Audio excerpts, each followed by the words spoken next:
ప్రభు ఘనమైన నామమునకు మహిమ కలుగునుగాక. మన ప్రభువును రక్షకుడునునైన యేసుక్రీస్తుల వారి యొక్క ప్రశస్తమైన నామమునకే మహిమ, ఘనత, ప్రభావములు యుగ యుగములకు కలుగునుగాక. సర్వాధికారి అయిన దేవుడు ఆయన గొప్ప కనికరమును బట్టి మరొక శ్రేష్టమైన శుభదినములో దేవుని మాటలు మనము ధ్యానము చేయుటకు దేవుడు మనకిచ్చిన ఈ గొప్ప సదవకాశమును బట్టి దేవాది దేవునికి మనము ఎంతగానో కృతజ్ఞతాస్తుతులు చెల్లించవలసిన వ్యక్తులమై ఉన్నాము.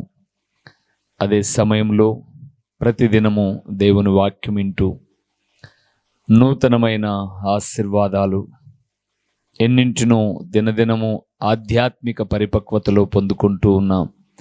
వీక్షకులు, దేవుని ప్రియబిడ్డలైన మీ అందరికీ కూడా మన ప్రభు అయిన యేసుక్రీస్తు పేరట వందనములు తెలియచేయచ్చు ఉన్నాను.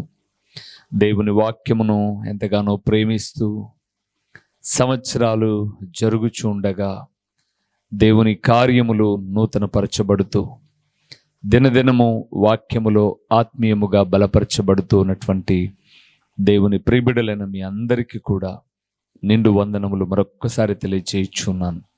ప్రియులరా, బాగున్నారు కదండి? రాబోయే కాలమంతా కూడా దేవుడు తన ఉచితమైన కృపను బట్టి అనేకమైన మేలులతో మిమ్మల్ని తృప్తిపరచాలి అని మా ప్రార్థన. అయితే ఒకటే మనము చేయాల్సింది. యోహాను అనే ఒక భక్తుడు బైబిల్ గ్రంథంలో ఉన్నాడు. ఆయన యోహాను సువార్త రాశాడు. అదే యోహాను గారు 3 పత్రికలు రాశాడు. యోహాను రాసిన మొదటి పత్రిక, 2వ పత్రిక, 3వ పత్రిక అని. అదే యోహాను గారు ప్రకటన గ్రంథాన్ని రాశారు. ఐదు గ్రంథాలను ఆయన వేద గ్రంథంలో లిఖించినట్లుగా మనం చూస్తాం.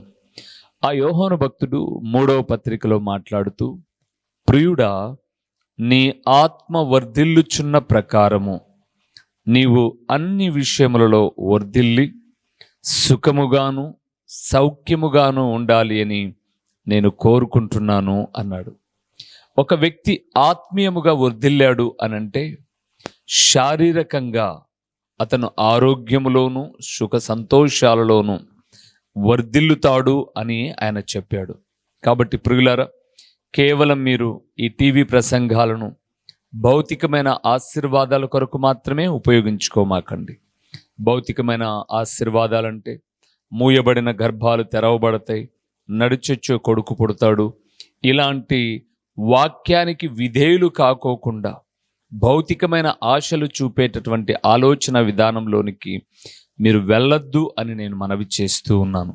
మీరు ఆత్మీయముగా బలపరచబడుతున్నప్పుడు మీకు భౌతికమైన దీవెనలు ఎప్పుడు ఏది అవసరమో అది తప్పక ప్రభు దయచేస్తాడు.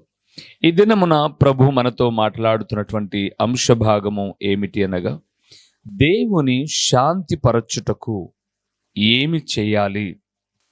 దేవుని శాంతిపరచుటకు, నిమ్మలపరచుటకు అని కూడా చెప్పచ్చు. అప్పుడప్పుడు నాన్న కోపాన్ని శాంతిపరచడానికి, అంటే నాన్నను నిమ్మలపరచడానికి అమ్మ అడ్డుగా ఉండడమో లేదా మరొకటో కుటుంబ జీవితంలో మనం చూస్తాం. భర్త కోపాన్ని నిమ్మలపరచడానికి భార్య కూడా కొన్ని విధి విధానాలను పాటిస్తుంది. అలాగే ప్రతి ఒక్కరి కోపాన్ని నిమ్మలపరచడానికి ఏదో ఒకటి చేస్తాం. దేవుని కోపాన్ని నిమ్మలపరచడం ఎలాగా? ఒకసారి మూలవాక్యాన్ని చూద్దాము. మొదటిగా జకర్యా గ్రంథం, ఒకే గ్రంథములో నుంచి కొన్ని వేరు కోణాల్లో కొన్ని విషయాలు మీతో మాట్లాడతాను. జకర్యా గ్రంథము 7వ అధ్యాయము 3వ వచనాన్ని మనం చదువుకుందాం. జకర్యా గ్రంథము 779వ పేజీలో ఉంటుంది. 7వ అధ్యాయము 3వ వచనాన్ని చదువుకుందాం. యెహోవాను శాంతిపరచుటకై మందిరము నొద్దనున్న యాజకులను ప్రవక్తలను మనవి చేయగా. చాలు ప్రియులారా, ప్రభునందు ప్రియమైన వారులారా, చదవబడిన లేఖన భాగములో రాజైన దర్యావేషు కాలములో జరిగిన కొన్ని పరిస్థితులు పై అధ్యాయాలలో ఉంటాయి. అవి మనము తర్వాత ఎప్పుడైనా వీలున్నప్పుడు చూస్తే దేవుని బిడ్డలను ఎన్నో రీతులుగా అడ్డగించిన సంఘటనలు ఉన్నాయి.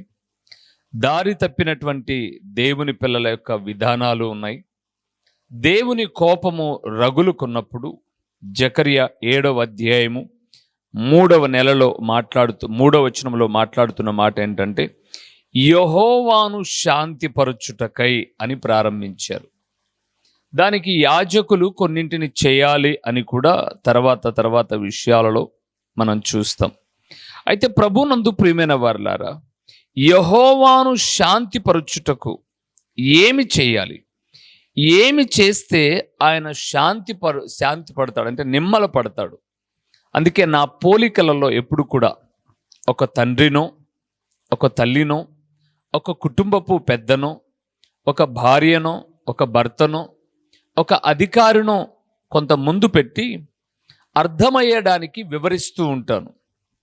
ఇక్కడ నా ఉద్దేశము తండ్రో, భర్తో, అధికారో, భార్యో కాదు, కానీ సర్వాధికారి అయిన దేవుడే మీకు సులభముగా అర్థం కావడానికి భౌతికమైన కొందరు వ్యక్తులను మీ మధ్యలో ఉంచుతూ ఉంటాను, అంతే.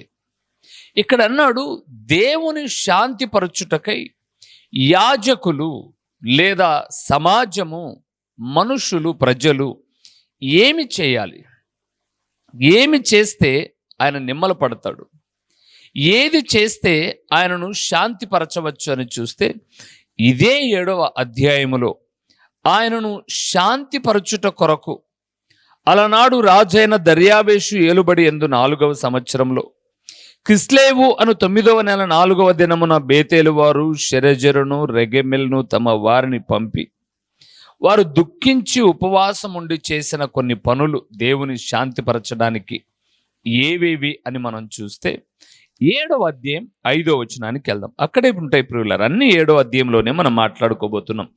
దేవుని శాంతిపరచడానికి 7వ అధ్యాయము 5వ వచనము, దేశపు జనులందరికీ యాజకులకును నీవి మాట తెలియజేయవలెను.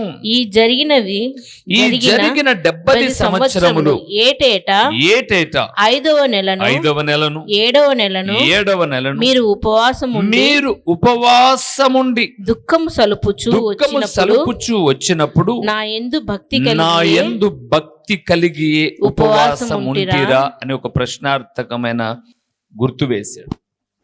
దేవుని శాంతిపరచడానికి భక్తి కలిగి ఉపవాసం ఉంటిరా అని అన్నాడు.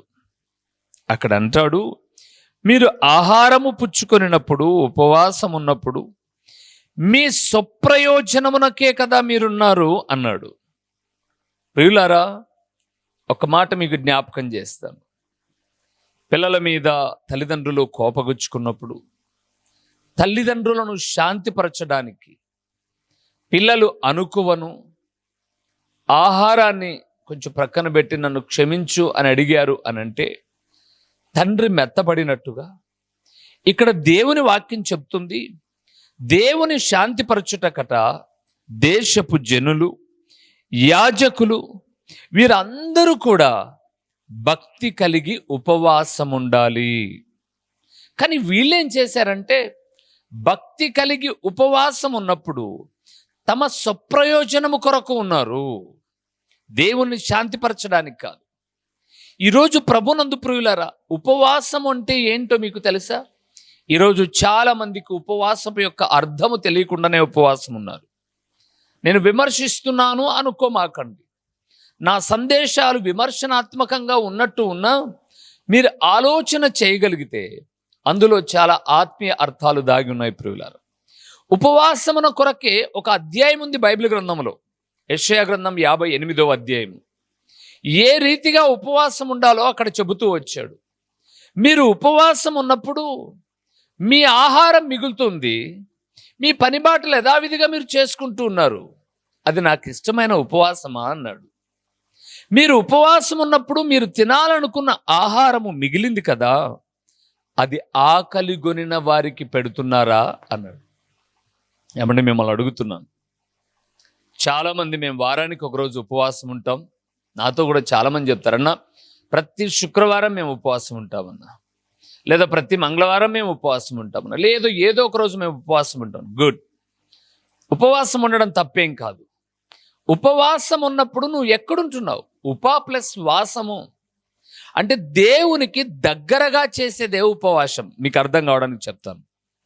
అప్పుడప్పుడు ప్రభుత్వానికి వ్యతిరేకంగా కొంతమంది నాయకులు, అధికారులు ఉపవాసం ఉండడానికని చెప్పేసి ఏదో ఒక కలెక్టర్ ఆఫీస్ దగ్గర, ఒక తహసీల్దార్ ఆఫీస్ ఎదురుగానో ఒక టెంట్ వేసుకొని కూర్చుంటారు. అంటే ఇప్పుడు కలెక్టర్ గారిని కలవాలి అని అనుకున్నప్పుడు, ఈ సమస్య కలెక్టర్ ద్వారా తీరుతుంది అన్నప్పుడు కలెక్టర్ ఆఫీస్ ఎదురుగానే టెంట్ వేసుకొని నిరాహార దీక్ష చేసే వ్యక్తులను మనం చూస్తాం. లేదా ఎంఆర్ఓ ఆఫీస్ ఎదురుగా నిరాహార దీక్ష చేసే వ్యక్తులను చూస్తాం. నాకు అన్యాయం జరిగింది అనేటటువంటి భార్య భర్త ఇంటి ఎదురుగా ఉపవాసం చేయడం చూస్తాం. మరి ఉపవాసం ఉన్నవారు ఆహారం తినలేదు కదా అని చెప్పి 2 బకెట్లు బట్టలు వేసుకొని ఉతుక్కొని మధ్యాహ్నం దాకా వాటిని ఆరేసుకోవడం, ఇంటిలిపాది పని చేసుకోవడం, ఇదేనా ఉపవాసం? మేము ఉపవాసం ఉన్నామని చెప్పేసి ఏమి తినకోకుండా డ్యూటీకి వెళ్ళి డ్యూటీలో కూర్చోవడం ఉపవాసమా? లేదా మీ పనులు మీరు చేసుకుంటూ చేసేది ఉపవాసమా? అది ఎలాగ ఉపవాసమో నాకు చెప్పండి, చూద్దాం. ఉపవాసము అని అంటే దేవునికి దగ్గరగా ఉండేది ప్రియులారా. ఉప ప్లస్ వాసము, దేవునికి దగ్గరగా ఉండేది. అందుకే బైబిల్ గ్రంథంలో మీరు చదవబడినప్పుడు యేసు ప్రభుల వారు కూడా చెప్పారు, మీరు ఉపవాసం ఉన్నప్పుడు చక్కగా స్నానం చేసి తల అంటుకొని మీ ముఖములు దిగాలుగా పెట్టుకోకుండా సంతోష హృదయములతో ఉండి మీ దేవుని స్తుతించడం. అవును ప్రియులారా, ఉపవాసం ఉన్నవారు దేవుని సన్నిధానములో ప్రార్థనలో గడపాలి. ఒకవేళ మందిరంలో కాకపోయినా నువ్వు గదిలోనికి వెళ్ళి తలుపు వేసుకొని రహస్యమందు చూచే నీ తండ్రితో మొరపెట్టడం. ఇక్కడ దేవుడు మాట్లాడుతూ అంటున్నాడు, మీరు ఉపవాసం ఉన్నారు మీ స్వప్రయోజనము కొరకు. అంటే మీ ఆహారం మిగులుతుంది, మీ డ్యూటీలు మీకు జరుగుతున్నాయి, మీ పనులు మీకు జరుగుతున్నాయి. ఇది దేవుని శాంతి పరచుట కాదు. మరలా చెప్తున్నానండి, యెషయా గ్రంథం 58వ అధ్యాయాన్ని చదవండి. ఇదియే కదా నాకు ఇష్టమైన ఉపవాసము అన్నాడు దేవుడు. అలాంటి ఉపవాసం ఈరోజు భూప్రపంచంలో ఎక్కడ జరగడం లేదు ప్రియులారా. అందరూ తమ స్వప్రయోజనం కొరకు చేసే ఉపవాసాలే ఉన్నాయి, కానీ దేవుని శాంతి పరచుట కొరకు దేవుని గ్రంథము చెప్పబడిన రీతిగా దేవాది దేవుడే మాట్లాడినట్టుగా ఉపవాసం ఉండడం లేదు. దేవుడు అన్నాడు తన దాసుడైన జకరియా ద్వారా, దేవుని శాంతి పరచుటకు అని అంటున్నాడు. మీరు పానము చేసి లేకపోతే భోజనాన్ని చేసి లేదా మిగిలించేసి మీ స్వప్రయోజనం కొరకు మళ్ళా దాన్ని మిగిలించుకొని తినేది కాదు నాకు ఉపవాసము. నాకు దగ్గరగా ఉండి భక్తి చేసేదే నేను శాంతి పడేది, నేను నిమ్మల పడేది అని అన్నాడు. 2వ విషయాన్ని కూడా చూడండి, జకరియా గ్రంథం 7వ అధ్యాయము 7వ వచనాన్ని మనం చూద్దాం. 2వది ఏం చేయాలో. యెరూషలేములోను దాని చుట్టూను పట్టణములలోను దక్షిణ దేశములోను మైదానములోను జనులు విస్తరించి క్షేమముగా ఉన్న కాలమున పూర్వీకులకు ప్రవక్తల ద్వారా యెహోవా ప్రకటన చేసిన ఆజ్ఞలను మీరు మనసునకు తెచ్చుకొనకుండా వచ్చునా. వాస్తవానికి దేవుడు ఎందుకు కోపగించుకున్నాడు అని అంటే, ఉపవాసములో భక్తి జీవితములో స్వప్రయోజనం ఉంది. 2వది ఆయన అంటున్నాడు, దేవుని ఆజ్ఞలను మనస్సుకు తెచ్చుకోలేదు వారు. అవును ప్రియులారా, అందుకే అక్కడ అన్నాడు, మీరు మీ పూర్వీకుల ద్వారా ప్రవక్తల ద్వారా యెహోవా చేసిన ఆజ్ఞలను, ప్రకటన చేసిన ఆజ్ఞలను మీరు మనస్సునకు తెచ్చుకొనకుండుట తగునా అన్నాడు. అలాగుండవచ్చునా అన్నాడు. దేవునిందు ప్రియులారా, దేవుడు నిమ్మల పడాలి, శాంతి పరచబడాలి అంటే భక్తితో ఉపవాసం ఉండాలి. 2వది ఆయన మాట్లాడుతున్నాడండి, ఆయన ఆజ్ఞలను మనస్సునకు తెచ్చుకొని అనుసరించాలి. ఇక్కడ అన్నాడు, మీరు మనస్సుకే తెచ్చుకోలా, ప్రవక్తల ద్వారా మాట్లాడిన ఆజ్ఞలే జ్ఞాపకం చేసుకోలా, ఇంకా రాదా నాకు మీ మీద కోపం? అందుకు కాదా నేను మీ మీద కోపంగా ఉన్నది అని అన్నాడు. కానీ మనం కోపగించుకున్న దేవుని శాంతిపరచాలి అంటే భక్తి కలిగి ఉపవాసం ఉండాలండి. ప్రభువు చెప్పిన ఉపవాసం ఉండాలి. రెండవది, ఆయన ఆజ్ఞలను మనస్సునకు తెచ్చుకొని అనుసరించాలి. బైబిల్ గ్రంథంలో అలాంటి వ్యక్తిని మనం చూస్తే దావీదు తర్వాత, దావీదు మనవడని చెప్పచ్చు, లేదా అంత భక్తి చేసినటువంటి హిజ్కియాను మనం చూస్తే ప్రియులారా, హిజ్కియాను గురించి బైబిల్ గ్రంథం సెలవిస్తుంది, యెహోవా ఆజ్ఞలను హృదయపూర్వకముగా అనుసరించిన వాడు అని రాయబడింది. అందుకే అతని మీదికి మరణము వచ్చిన దేవుడు ఆ మరణమును తప్పించాడు. ఈరోజు ఈ మాట వింటున్న దేవుని కుమారుడా, కుమార్తె, దేవుడు మాట్లాడుతూ ఉన్నాడు మనతో. దేవుని నిమ్మలపరచాలి అంటే, అనగా శాంతిపరచాలి అనంటే, మొదటిది స్వప్రయోజనం కొరకు ఉపవాసం కాదు, భక్తి కలిగిన ఉపవాసం ఉండాలి. ఈరోజండి ఉపవాసం అనేటటువంటి దానితో వ్యాపారాలు అయిపోయాయి ప్రియులారా, వ్యాపారాలు అయిపోయాయి, చాలా దారుణంగా అయిపోయాయి. ఎవరు కూడా దేవుడు మెచ్చే ఉపవాసం చేయట్లా. తమ యొక్క పేరు ప్రఖ్యాతల కొరకు, లేకపోతే ప్రతి ఒక్కరికి చెప్తుంటారు, మీకు తెలుదా ఈరోజు నేను ఫాస్టింగ్ ఉన్నాను, నేనేం తీసుకోను, ఒక గ్లాస్ పాలు, ఒక అరటిపండు తింటాను, ఇంకేం కావాలి? నేనేం తీసుకోను, ఒక గుడ్డు తింటాను, ఒక పాలు గ్లాస్ తాగుతాను, ఏం కావాలండి? అవేనా ఉపవాసాలంటే? టీ తాగడం ఆ ఉపవాసం అంటే? ప్రభునందు ప్రియులారా, ఉపవాసం ఉండే విధానం ఏంటో ప్రభు లేఖనం సెలవిస్తూ ఉంది. భక్తి కలిగి ఉపవాసం ఉండాలి. హృదయపూర్వకముగా దేవుని ఆజ్ఞలను మనస్సునకు తెచ్చుకోవాలి. అప్పుడు దేవుడు నిమ్మల పడతాడండి. అప్పుడు దేవుడు శాంతిపరచబడతాడు ప్రియులారా. మూడవది, దేవుని శాంతిపరచాలంటే ఏం చేయాలో జకరియా గ్రంథం 7వ అధ్యాయము 9వ వచనాన్ని చూద్దామా? 9వ వచనాన్ని మనం చూద్దాం. సైన్యములకు అధిపతియగు యెహోవా, సైన్యములకు అధిపతియగు యెహోవా ఇలాగు ఆజ్ఞ ఇచ్చి ఉన్నాడు, సత్యమును అనుసరించి తీర్పు తీర్చుడి. చాలు ప్రియులారా, తర్వాత మరలా కూడా చదివిస్తాను. మూడవదండి, దేవుడు నిమ్మలపరచబడాలి అనంటే సత్యమును అనుసరించాలి ప్రియులారా. ఏంటి సత్యం అనగా? ఒకరోజు పిలాతు అడిగాడండి. ఎవరండి ఈ పిలాతు? రోమా గవర్నర్ ప్రియులారా. ఆయన తీర్పు తీర్చే అధికారము కలిగిన వాడు. ఆయన యేసు ప్రభుల వారితో మాట్లాడుతూ, నువ్వు యూదులకు రాజువా అన్నాడు. అవును, నేను రాజునే అన్నాడు. నేను సత్యమును గురించి ప్రకటించడానికి పుట్టాను కాబట్టి సత్యమును అనుసరించే ప్రతి వారికి నేను రాజునే అన్నాడు. పిలాతు అంటాడు, సత్యమనగా ఏమి? దేవునందు ప్రియమైన వారలారా, ఏంటండి ఈరోజు ఒక జడ్జి గారు ఒక ఖైదీని పట్టుకొని నువ్వు చేసిన తప్పిదానికి శిక్ష ఏంటి అని అడిగితే ఎంత నవ్వులాటగా ఉంటుంది. ఈ పిలాతు అలాగే అడుగుతున్నాడు యేసుప్రభు, సత్యం అంటే ఏంటి అని.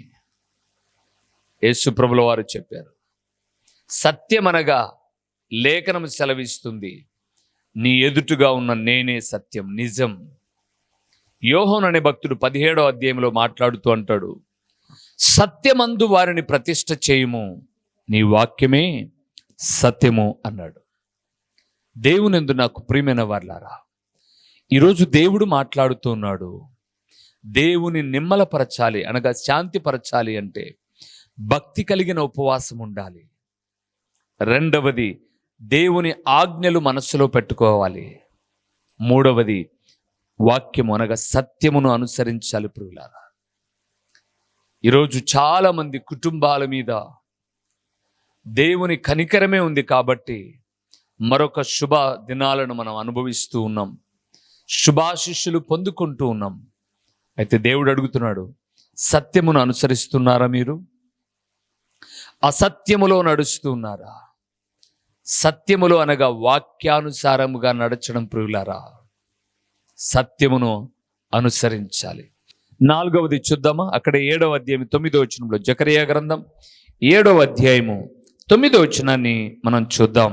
సైన్యములకు అధిపతియగు సైన్యములకు అధిపతియగు యెహోవా ఇలాగు ఆజ్ఞ ఇచ్చి ఉన్నాడు, సత్యమును అనుసరించి సత్యమును అనుసరించి తీర్పు తీర్చుడి. ఒకరి యందు ఒకరు, రెండవది ప్రియులారా, ఒకరి యందు ఒకరు కరుణా వాత్సల్యములు కనపరుచుకొనుడి.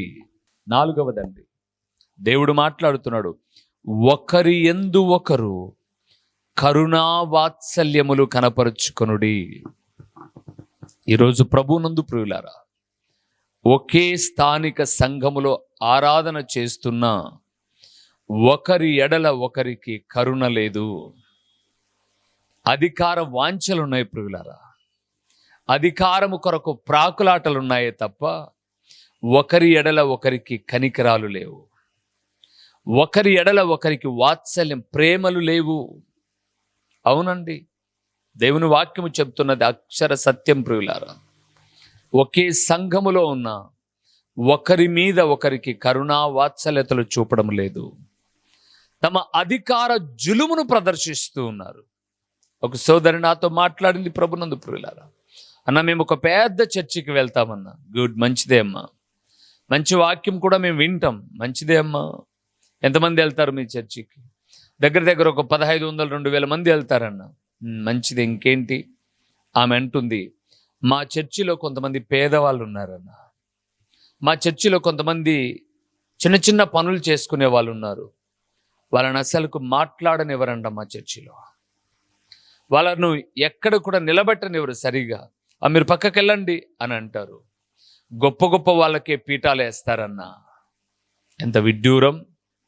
దేవుడు జాలి పడాలి అంటే, దేవుడు నిమ్మల పడాలి అంటే, దేవుడు అంటున్నాడు ప్రభునందు ప్రియులారా, సత్యము అనుసరించేవారు ఒకరి యందు ఒకరు కరుణా వాత్సల్యములు చూపాలి. ఈరోజు ఈ మాట వింటున్న దేవుని ప్రియబిడ్డలారా, నువ్వు వెళ్తున్న స్థానిక సంఘములో నీకన్నా దీనులైన వారి ఎడల, లేదా నీకన్నా తక్కువగా ఉన్న వారి ఎడల నువ్వు కనికరాన్ని చూపుతున్నావా? కరుణను చూపుతున్నావా? అలాగ చూపకపోతే దేవుడు నీ మీద కోపగించుకుంటాడు. లేదా నిజముగా నువ్వు కరుణా వాత్సల్యతలు చూపుతూ ఉన్నట్లయితే దేవుడు నీ మీద కనికరాన్ని చూపుతాడు. సో మొదటిది ఆయన అన్నాడు, భక్తి కలిగి ఉపవాసం ఉంటే దేవుని శాంతిపరచవచ్చు. రెండవది, దేవుని ఆజ్ఞలు మనసులో పెట్టుకుంటే దేవుని శాంతిపరచవచ్చు. మూడవది, సత్యమును అనుసరించి తీర్పు తీరిస్తే దేవుని నిమ్మలపరచవచ్చు. 4వది ఆయన అంటున్నాడు, ఒకరి యందు ఒకరు కరుణా వాత్సల్యతలు చూపితే దేవుడు నిమ్మల పడతాడు. 5వది ఏం చేయాలో అక్కడ జకర్యా గ్రంథాన్ని చూద్దామా? 7వ అధ్యాయము, జకర్యా గ్రంథం 7వ అధ్యాయము 10వ వచనాన్ని మనం చూద్దాం. విధవరాండ్రను తండ్రి లేని వారిని పరదేశులను దరిద్రులను బాధ పెట్టకుడి. చాలు ప్రియులారా. 5వది ఏంటంటే ప్రియులారా, దేవుని నిమ్మలపరచాలి అంటే ఆయన అంటున్నాడు, విధవరాండ్రను, తండ్రి లేని వారిని, పరదేశులను, దరిద్రులను బాధ పెట్టకుడి. ఓ దైవ జనాంగమా, ఈరోజండి తమ కడుపున పుట్టినటువంటి పిల్లలే భర్త చనిపోయిన తర్వాత, తల్లి విధవరాలైపోయిన తర్వాత ఎంత బాధ పెడుతున్నారండి. నేను ఎరుగుదు ప్రియులారా, ఎంతోమంది నా దగ్గరకు వచ్చి, అయ్యా మాకు ఒక్కగానొక్క కొడుకని అల్లారు ముద్దుగా పెంచామయ్యా, ఆడపిల్లల కన్నా ఎక్కువ మమకారం చూపామయ్యా, కానీ ఈరోజు వాడు వాళ్ళ నాన్న చనిపోగానే మమ్మల్ని చాలా బాధ పెడుతున్నాడయ్యా. దేవుడు శాంతిపరచబడాలి అనంటే ఆయన అంటున్నాడు, విధవరాండ్రను. రెండవది, తండ్రి లేని వారిని. అవును ప్రియులారా, వారి పక్షముగా దేవుడు వ్యాజ్యమాడతాడు. అందుకే తండ్రి లేని పిల్లలను మనం బాధ పెట్టకూడదు, నిష్ఠూర పెట్టకూడదు. వారి వైపున మాట్లాడేవారు ఎవరు లేరులే అని చెప్పి మనం ఇష్టానుసారంగా మాట్లాడకూడదు. ఒకవేళ వారు తప్పు చేసినా సున్నితంగా హెచ్చరించాలి, మందలించాలి, సరైన దారిలోనికి నడిపించాలి. వీరి వైపున ఎవరు లేరులేని ప్రతిదానికి వారి మీద మనం ద్వేషాన్ని కనపరచకూడదు. 3వది అన్నాడు ప్రియులారా, పరదేశులు. అవును, కొంతమంది ఊరు విడిచిపెట్టి పనులు చేసుకోవడానికి వస్తారు. మేము ఇప్పుడు మా ప్రాంతంలో చూసామండి, గడిచిన దినాల్లో చాలామంది పనులు చేసుకోవడానికి వచ్చినప్పుడు పనులు చేయించుకొని డబ్బులు ఇవ్వలేదండి. చాలామంది మా దగ్గరకు వచ్చి, అయ్యా మేము వేరే ఊరు నుంచి ఊరికి బ్రతకడానికి వచ్చాం, మాతో చాలా పని చేయించుకున్నారు, డబ్బులు ఇవ్వలేదు, మీకు బుద్ధి పుట్టినోడికి చెప్పుకోపో అని అన్నారు. పరదేశులను బాధ పెడితే దేవుడు కోపగించుకుంటాడు ప్రియులారా. కానీ దేవుని వాక్యం సెలవిస్తుంది, దేవుడు నిమ్మలపరచబడాలి అంటే విధవరాండ్రను, తండ్రి లేని వారిని, పరదేశులను, 4వది దరిద్రులను. బైబిల్ గ్రంథంలో మనం చూస్తాం, చాలామంది దరిద్రులు, దీనదశలో ఉన్న వారిని బాధ పెట్టకూడదు. తర్వాత విషయాలు కూడా మనం చూస్తే, మీరు 10వ వచనం మరలా ఒకసారి చూడండి, హృదయములో కీడు చేయ తలంచకూడదు అన్నాడు. 12వ వచనంలో అన్నాడు, ఇన్ని మాటలు చెబుతున్నా మీ హృదయాన్ని కఠినపరుచుకొనకూడదు అన్నాడు. దేవునిందు ప్రియమైన వారలారా, దేవుని నిమ్మలపరచాలంటే భక్తి కలిగి ఉపవాసం ఉండాలి, దేవుని ఆజ్ఞలు మనస్సులో పెట్టుకోవాలి, సత్యమును అనుసరించి తీర్పు తీర్చాలి, ఒకరి యందు ఒకరు కరుణ వాత్సల్యతలు చూపాలి, విధవరాండ్రను, తండ్రి లేని వారిని, పరదేశులను, అలాగే దరిద్రులను బాధ పెట్టకూడదు. 6వది హృదయములో వారికి కీడు చేయ తలంచకూడదు. 7వది హృదయమును కఠినపరుచుకొనకూడదు అని ఈ 7వ అధ్యాయములో జకర్యా గ్రంథములో దేవుని శాంతిపరచుటకు ఇవన్నీ చేయండి అని చెబుతూ వచ్చాడు. ఈరోజు అవి చేయకపోగా బాధ పెట్టేవారు అధికంగా ఉన్నారు. దేవునిందు ప్రియమైన వారలారా, 7వ అధ్యాయము జకర్యా గ్రంథం అంతా చదవండి. ఆయనను శాంతిపరచాలంటే చేయవలసిన కొన్ని లక్షణాలను 3వ వచనం నుంచి 14వ వచనం వరకు చాలా విషయాలు దేవుడు జకర్యా ద్వారా మాట్లాడాడు. అవి మనం చేస్తూ ఉన్నప్పుడు దేవుని శాంతిపరచవచ్చు. దానికి భిన్నంగా నడుచుకున్నప్పుడు దేవుని కోపానికి పాత్రులమవుతాం. ప్రార్థన చేసుకుందామా? సమయం అయిపోయింది కాబట్టి ప్రార్థన చేస్తున్నాను. వివరించవలసిన విషయాలు ఉన్నాయి. మీరు 7వ అధ్యాయం అంతటిని తర్వాత క్షుణ్ణంగా చదవండి. దేవుడు మిమ్మల్ని దర్శించి మాట్లాడతాడు. ప్రార్థన చేసుకుందాం. మహిమా స్వరూపివైన మా ప్రియ పరలోకపు తండ్రి, పరిశుద్ధుడైన దేవా, మీ ఘనమైన నామమునకు స్తోత్రములు చెల్లిస్తూ ఉన్నాము నాయనా. స్తుతి నొందదగిన పరిశుద్ధుడైన దేవా, నమ్మదగిన దేవా, మీకు స్తోత్రములు. దర్యావేషు కాలములో దేవా, మిమ్మల్ని నిమ్మలపరచుట ఎలాగా అని జనులు, యాజకులు తలంచినప్పుడు ఆ 7వ అధ్యాయములో వారితో తేటగా మీరు మాట్లాడిన కొన్ని సంగతులను బట్టి మీకు స్తోత్రాలు. అవి వారితోనే కాదు తండ్రి, దేవాది దేవుడవైన మీరు కోపపడకోకుండా మీ హృదయమును శాంతిపరచడానికి మేము కూడా చేయవలసిన కొన్ని విషయాలు అందులో ఉండగా, ఈ వాక్యమున్న నీ ప్రియబిడలు ప్రకటించిన ఈ దీన సేవకుడు ఇట్టి విషయాలందు ఆసక్తిని కనపరచడానికి సహాయము చేయండి. ఇటు వాటికి భిన్నముగా మేము నడిచిన నడతను బట్టి దయతో మమ్మల్ని కనికరించి క్షమించి జాగ్రత్త వహించి, మీరు ఏ ఏ విషయాలలో కోపగించుకుంటారో, ఎలాగ నిమ్మలపరచబడతారో, శాంతిపరచబడతారో తెలుసుకున్న మేము ఇక మీదట జాగ్రత్త వహించి ఆ ప్రకారంగా నడుచుకోవడానికి సహాయము చేయండి. ఓ తండ్రి, ప్రకటించబడిన పరలోకపు సంగతులు వ్యర్థముగా పోకుండా సారవంతమైన నేలను పడిన విత్తనము వలె 30 అంతలుగా 60 అంతలుగా 100 అంతలుగా ఫలింపచేసి మీ గణనామమునకు మహిమ ఘనత ప్రభావాలు మీరు కలుగు చేసుకొనుమని ఎంతైనా నమ్మదగిన దేవుడవైన మీకు స్తుతులు చెల్లించుకుంటూ యేసు నామములో అడిగి పొందియున్నాము తండ్రి. ఆమేన్. మా చిరునామా దైవజనుడు బ్రదర్ ఓ రూబేన్ గారు, క్రీస్తు ప్రార్థనా మందిరం, డోర్ నెంబర్ 1-10-386, నగరిగుట్ట, పులివెందుల, కడప జిల్లా. మీ ప్రార్థనా అవసరాల కొరకై సెల్ నంబర్ 9989067409.